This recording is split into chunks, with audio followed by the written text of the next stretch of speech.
Je te retrouve du coup aujourd'hui pour un nouvel épisode de Tranche de vie. Donc aujourd'hui nous sommes le vendredi 8 juillet, il me semble. Aujourd'hui j'ai envie de commencer cette nouvelle vidéo par ce gel douche de la marque Sentifolia.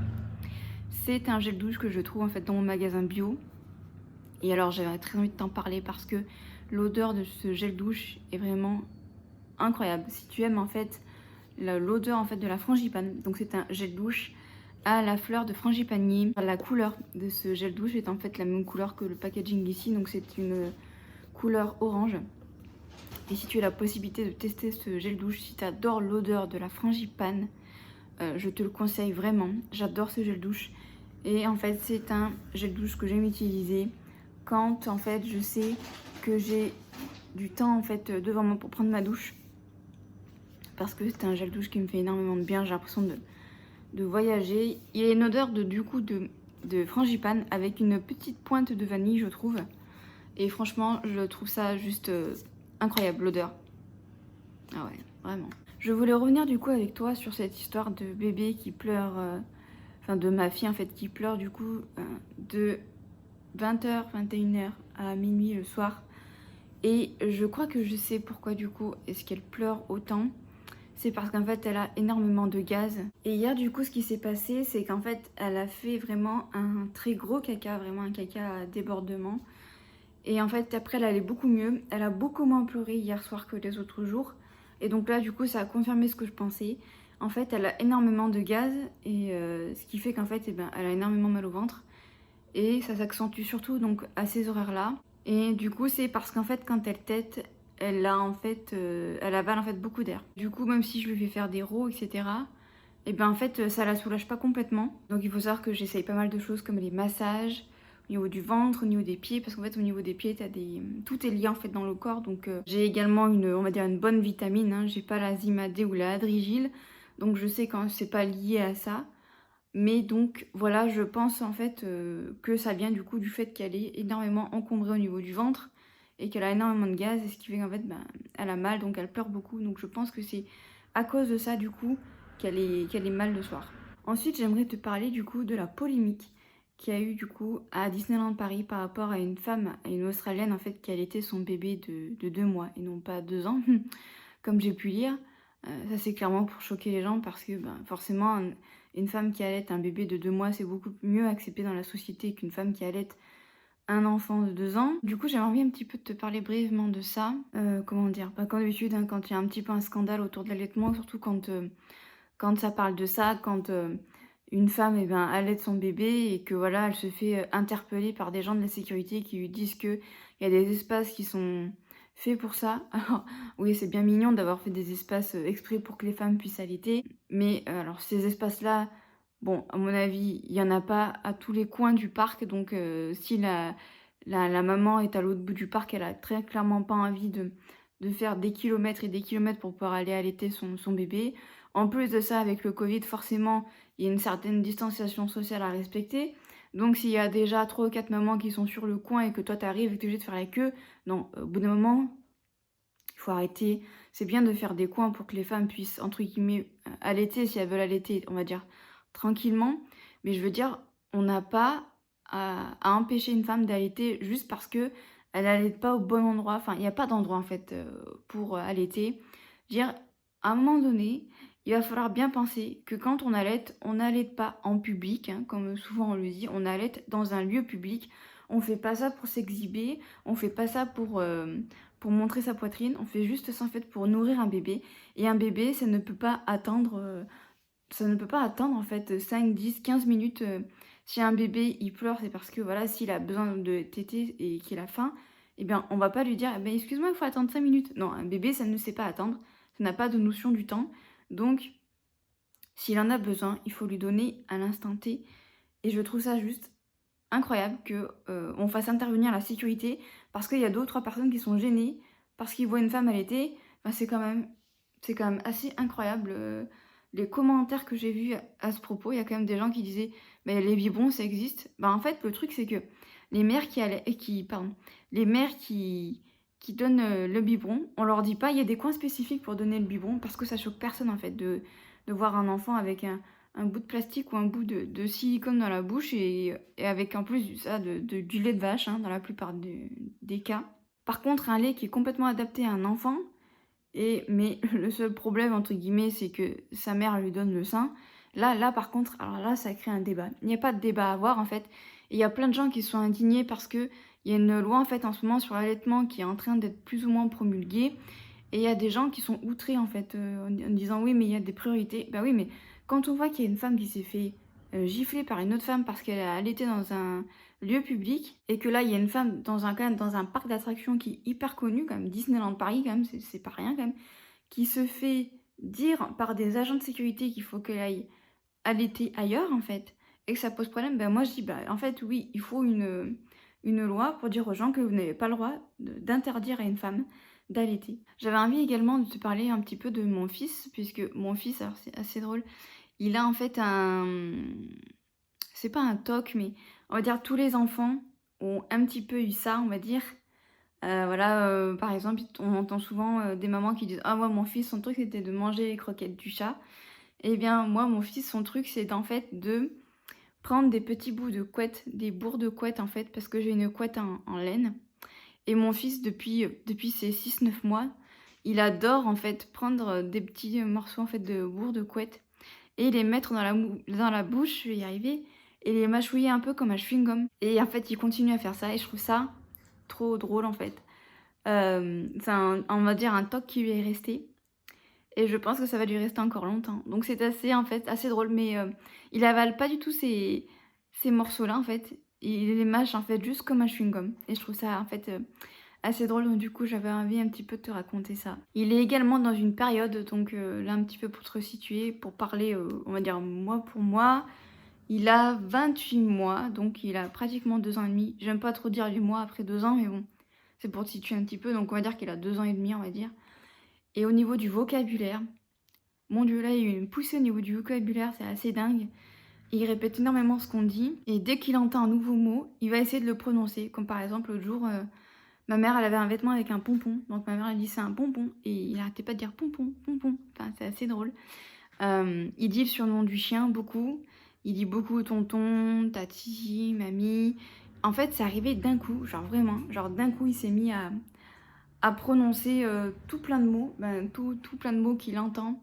Par exemple, il dit pardon, il dit merci, il dit ça pour montrer quelque chose. Vraiment, il y a eu une énorme poussée là au niveau du langage. Il est en plein dans l'acquisition du langage et ça se voit. C'est assez dingue parce que j'ai eu l'impression que c'est arrivé d'un coup. Et là, ça s'enchaîne quoi. C'est assez fou. J'avais envie également de te parler dans cette vidéo de la marque de Sananas, donc Autrera Beauty. J'avais très envie de t'en parler parce qu'en fait j'ai vu pas mal de revues et du coup même si j'ai pas testé la marque, j'avais envie un petit peu de t'en parler, voir un petit peu si toi aussi tu as un petit peu les mêmes ressentis, les mêmes avis que moi. C'est marrant parce que du coup elle avait créé déjà une première marque mais c'était pas elle d'après ce que j'ai compris. Donc c'était Sananas Beauty et la vidéo sur Sananas Beauty n'est plus trouvable. Je pense qu'elle l'a supprimée parce que je pense que c'est trop un mauvais souvenir pour elle ou alors elle l'assume pas, je sais pas trop.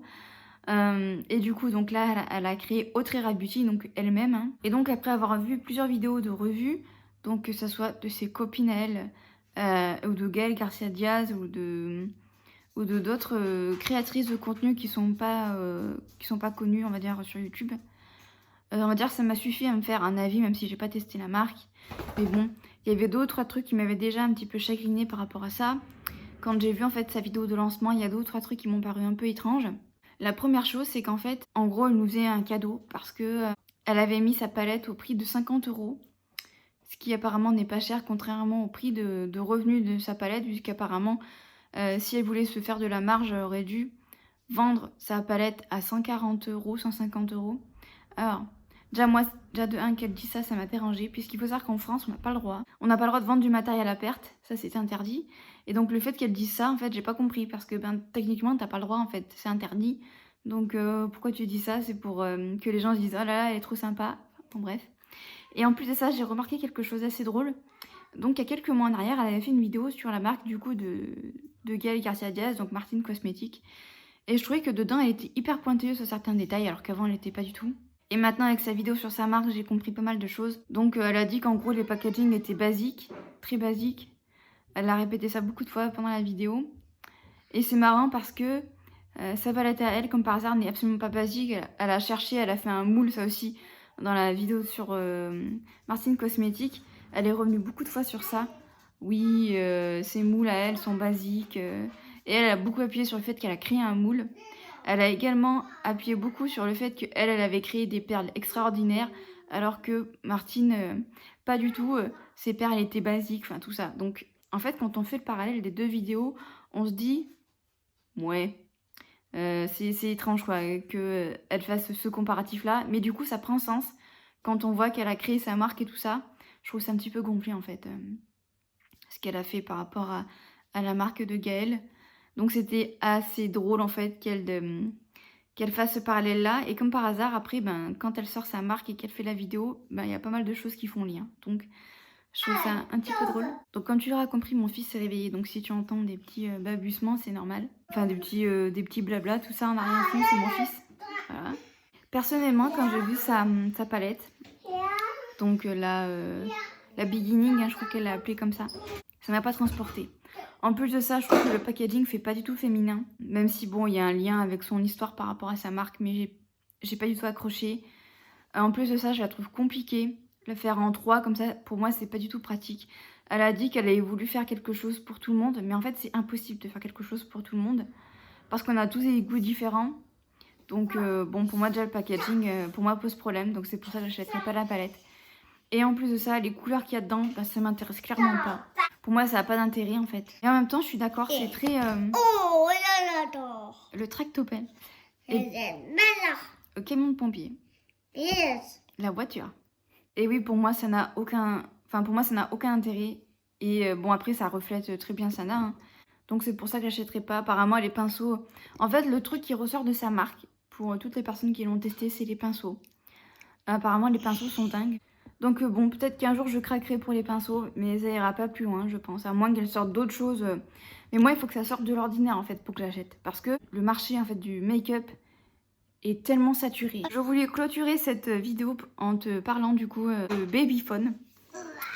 Ou de d'écoute bébé, ça dépend comment tu appelles ça. Mais en fait, pour mon fils, j'en avais un. Je m'en suis un tout petit peu servi. Et en fait, après, j'ai arrêté de m'en servir. Et donc, du coup, j'avais envie de te dire que voilà, le babyphone, c'est pas indispensable. Pourtant, j'ai quand même une maison avec un étage et les chambres sont en haut.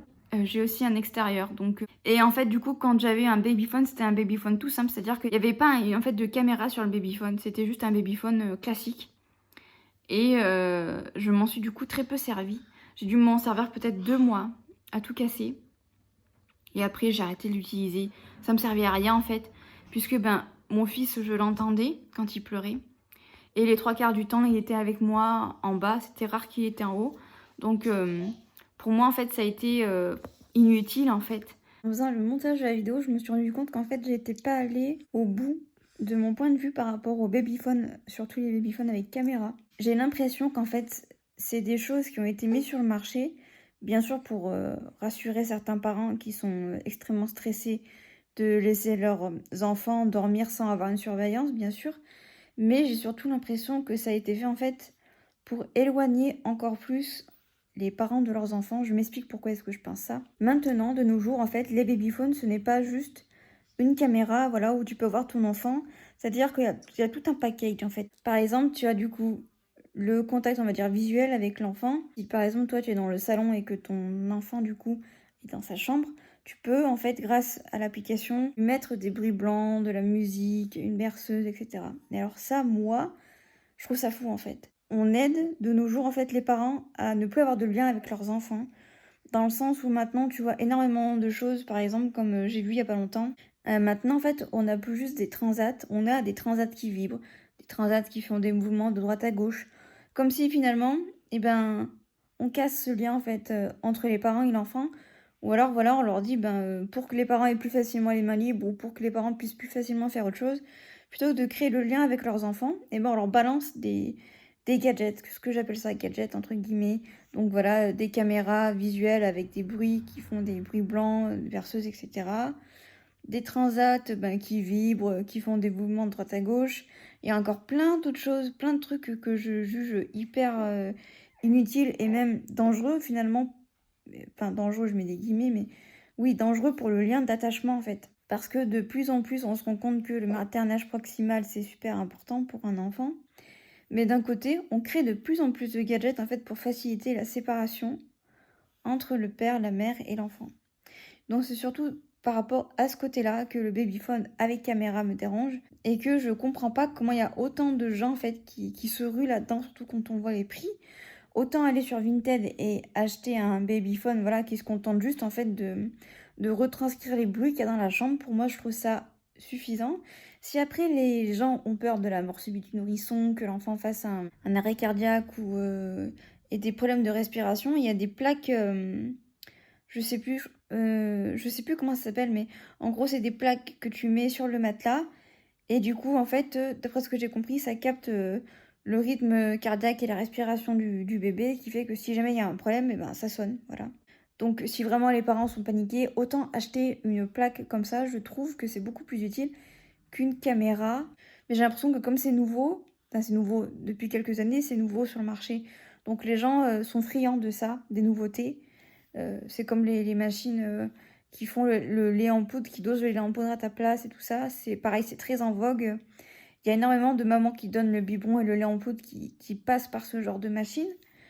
Parce que voilà, c'est drôle, c'est un peu comme la machine à café. Enfin bon, bref. Enfin bon, je vais m'arrêter là parce que j'ai commencé à divaguer. Mais voilà, pour un peu plus expliquer le fond en fait de ma pensée par rapport au babyphone avec caméra. N'hésite pas à me dire ton avis par rapport à tout ça. Donc voilà, j'espère que cette petite vidéo t'aura plu. Et puis du coup, je te dis à jeudi 18h pour une nouvelle vidéo. Bye bye.